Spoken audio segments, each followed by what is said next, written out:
देखिए, आज हमारे मेंबर पार्लियामेंट श्री रतन जी कटारिया वो हमारे बीच में नहीं रहे। पिछले कुछ दिनों से अस्वस्थ चल रहे थे, पीजीआई में एडमिट थे। रतन जी कटारिया के जाने से एक बहुत रिक्तता हरियाणा की राजनीति में मैं कह सकता हूँ ये आई है। पार्टी के वो प्रदेश अध्यक्ष रहे, हरियाणा विधानसभा में रादौर से विधानसभा सदस्य, चीफ पार्लियामेंट्री सेक्रेटरी भी बाद में बनाए गए, केंद्र में भी मंत्री रहे और 3 बार लोकसभा का प्रतिनिधित्व हमारा लोकसभा का उन्होंने किया। अचानक उनके जाने से एक क्षति हुई है, तो निश्चित रूप से हम संगठन के सब लोग बहुत ही आहत हैं। इस समय पर मैं प्रभु से प्रार्थना करता हूं कि उनको अपने प्रभु चरणों में उनको स्थान मिले और परिवार के सब लोगों को भी इस अपूर्णीय क्षति को सहन करने की ताकत मिले। सरकार की ओर से हमने ये तय किया है कि उनकी अंत्येष्टि राजकीय सम्मान के साथ होगी और एक दिन का राष्ट्रीय शोक, राजकीय शोक एक दिन का ये होगा। हाफ मास्ट पर जो झंडे हैं वो दिन भर हाफ मास्ट पर रहेंगे, कोई सरकारी एंटरटेनमेंट का कार्यक्रम नहीं होगा। तो इस प्रकार से उनको हमने सरकार की ओर से भी आज श्रद्धांजलि देने का कार्यक्रम। सर, आपने संगठन के तौर पर भी उनके साथ काम किया, कोई ऐसा अनुभव जो आप साझा करना चाहें? देखिए, वो राष्ट्रीय प्रदेश के अध्यक्ष थे और मैं महामंत्री संगठन था। लगातार 3 साल तक इकट्ठे काम करने का हमको अवसर मिला। तो बहुत बड़ी विशेषता ये थी कि कभी भी किसी व्यक्ति को वो आहत नहीं करते थे। बातचीत में कभी ऐसा उनके मुख से शब्द नहीं निकला कि किसी कोई कार्यकर्ता हमारा नाराज हुआ हो, कष्ट में हुआ हो, बल्कि बहुत वो हंसमुख चेहरा होने के नाते से लोगों को बहुत प्रसन्नचित रखते थे। कभी भी मौके पर किसी प्रकार की कोई घटना, कोई कहानी, कोई गीत, कोई फिल्मी गाने, यहाँ तक कि पार्टी के सब्सटेंस को, कंटेंट को मिला करके फिल्मी गानों की तर्ज पर भी वो बहुत तरीके से अपनी बात को कहने का सलीका जो उनका था वो गानों के माध्यम से भी करते थे।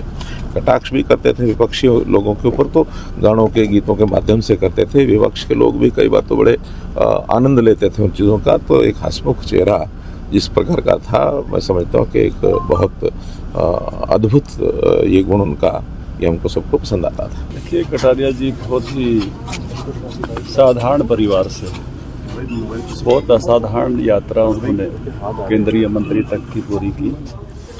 बहुत ही हंसमुख स्वभाव, विनम्र, लो प्रोफाइल, किसी प्रकार का अहंकार उनके जीवन में कभी देखा नहीं हमने। और मैं तो उनकी टीम में महामंत्री था, वो मेरे अध्यक्ष थे उस समय में। और जब अध्यक्ष महामंत्री मिलकर साथ काम करते हैं तो एक परिवार जैसे हो जाते हैं। तो ऐसी अनेक यादें, किसी भी मौके पर कितना ही तनावपूर्ण माहौल हो, वो एक चुटकुले से उस माहौल को बदल देते थे। कोई एक गीत बोल के बदल देते थे। वो कवि भी थे, रागनी लिखते थे, गीत लिखते थे, तो गीत बोल के, रागनी बोल के बदल देते थे। और कैसे राजनीति में भी लोग कितने साधारण होते हैं। कई बार राजनीतिज्ञों के बारे में लोग ऐसी बातें करते हैं, लेकिन मुझे याद है कि वो अमेरिका गए थे। $2000 उनको मिले थे अमेरिका जाने के लिए, जब अटल जी के समय में सांसद थे जब। तो वो सारे पैसे बचा लाए।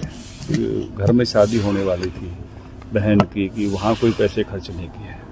मतलब बहुत छोटी छोटी चीज़ें कैसे संभालते हुए जीवन को आगे बढ़ाते हैं लोग। एक एक कभी उनको किसी ज्ञान का अहंकार नहीं रहा कि मुझे ही ज़्यादा पता है, क्योंकि हम उनके साथ काम करते थे, कहते थे आप सब बताइए। और कभी कोई उनके सामने अहंकारपूर्ण व्यवहार भी करता था तो बहुत ही छोटे हो जाते थे कि नहीं, मैं तो तुम्हारा साथी हूँ, तुम्हारा साझी हूँ, मिलकर काम करते हैं, आओ। तो वो एक ऐसी गजब की शख्सियत कटारिया जी। और हर आदमी पर उन्होंने, चाहे अटल जी हों, चाहे मोदी जी हों, सब पर अपनी छाप छोड़ी है, सब पर छाप छोड़ी है। यानी हम देखते थे कि अटल जी प्रधानमंत्री थे, तब भी वो संसद में थे और बहुत निकट वो महसूस करते थे। और अभी मोदी जी भी, कोई भी पार्लियामेंट्री बोर्ड की, इसकी संसदीय दल की कोई भी बैठक, पार्लियामेंट्री पार्टी की बैठक हो, तो बहुत वर्षों तक तो ये था, कटारिया जी आप नहीं बोले तो बैठक पूरी ही नहीं हुई है, या कई बार कहते आप शुरू करिए। वैसे सभी दोनों प्रधानमंत्रियों के बहुत निकट रहे, पार्टी के सब नेताओं के बहुत निकट रहे, बहुत अध्यक्ष रहे। हरियाणा बीजेपी के अनुसूचित जाति मोर्चा के राष्ट्रीय लेवल पर जनरल सेक्रेटरी रहे। ऐसे अनेक पदों पर उन्होंने काम किया और हर पद पर अपनी एक विशेष छवि, विशेष पहचान उन्होंने अपनी बनाई। मुझे याद है कि यहाँ एक बैठक हो रही थी रेड विषय में, जिसमें मोदी जी थे। उस समय हमारे प्रभारी थे नरेंद्र मोदी जी। तो कटारिया जी ने कुछ बातें कही। मोदी जी ने कहा, अगर कटारिया जी ये बातें सत्य हैं तो आप बता दीजिए, सबके सामने बता दीजिए। थोड़ा एक बार वातावरण पूरा ऐसा हो गया कि कटारिया जी अब क्या कहेंगे। उन्होंने संकेतों में कुछ बातें कही थी। कटारिया जी ने कहा कि मोदी जी सारे सत्य नहीं बताए जा सकते। आप किसी की शादी में गए हुए हो तो वहाँ राम नाम सत्य नहीं बोल सकते, इसलिए यहाँ मैं ये सत्य नहीं कह सकता। बहुत ही कुशलता के साथ अपनी बात रखने का भी उनमें जो है कौशल्य था और आखिरी समय तक वो बड़े लाइव, जिंदा दिल इंसान, हमेशा मस्त रहना। गाते इतना अच्छे थे कि पड़ोसी समझते थे कि इनके यहाँ स्टीरियो बज रहा है। उनका स्वर बहुत अच्छा था, बहुत ही अच्छा गाते थे और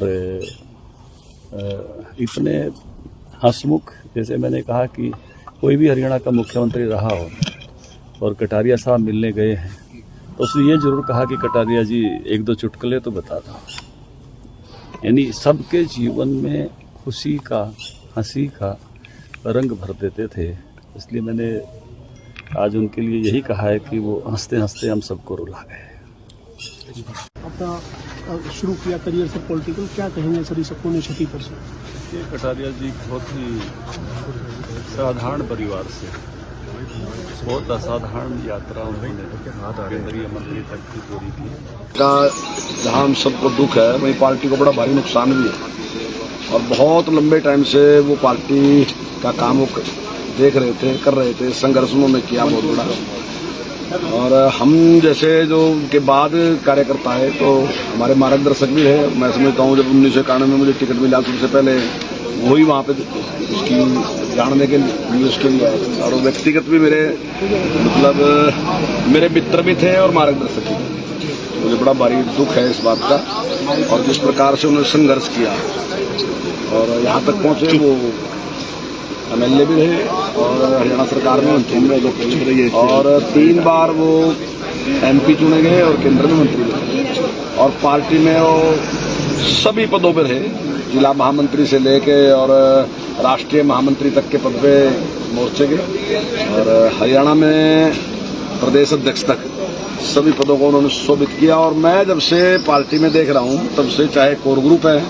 कोई भी छोटी टोली है, कोर ग्रुप है, यानी कि जहां पर पार्टी की नीतियां बनती हैं उन सारी उसमें कमेटी में हमेशा कटारिया जी रहेगा। और मैं अब 35 साल में पहली बार देख रहा कि अब की बार कार्यकारिणी की मीटिंग थी और जिसमें कटारिया जी उपस्थित नहीं थे अपनी बीमारी कारण। पहली बार मैंने देखा जो मीटिंग में नहीं थे, नहीं तो हमेशा वो मीटिंग में उपस्थित रहे। और दूसरी बात है उनकी सरलता बहुत है। इतने बड़े पद पे जाने के बाद वो इतने सरल थे कि मैं दावे के साथ कह रहा कि कम से कम 100 से ज्यादा कार्यकर्ता आपको ऐसे मिलेंगे जो ये कहेंगे कटारिया जी मेरे सबसे ज्यादा नजदीक थे। मतलब सबके साथ उनके इतने अच्छे संबंध थे। तो आज उनके जाने का बड़ा भारी दुख है। हम तो परमात्मा से ही प्रार्थना करते हैं कि उन्हें अपने श्री चरणों में स्थान दें और परिवार के सामने बड़ी भारी एक दुख है। परिवार के साथ भी है और पार्टी के साथ भी, कार्यकर्ताओं के साथ भी, तो सभी को दुख सहन करना। गर्व से कहते थे मोची का बेटा हूँ, चुटीले अंदाज में हाँ बातें करते वो थे। कभी उन्होंने छुपाई नहीं बात उन्होंने। और जिस प्रकार का संघर्ष किया, बहुत लंबी बातें हैं। वो मुझे कहते थे कि मोटरसाइकिल दे दी हमें और वो खाली एक बुरसटी पहन रखी थी, सर्दियों का टाइम था। और डॉक्टर कमला वर्मा के घर गए तो डॉक्टर कमला वर्मा ने कहा कि मरेगा कैसे खाली एक बुरसट पाएगा। और तभी वहाँ एक जर्सी थी उसके बेटे की, वो थी जर्सी कि इसको तो डाल ले नहीं तो सर्दी लगेगी। मतलब ऐसी परिस्थितियों में इतनी सख्त मेहनत उनकी। और पार्टी में भी जो स्थान उनका था ना, मैंने अपने आप देखा। अटल बिहारी वाजपेयी जी से मिलने में गए तो अटल बिहारी वाजपेयी भी जिस प्रकार का व्यवहार उनके प्रति था बिल्कुल बहुत बढ़िया। चाहे नरेंद्र मोदी जी का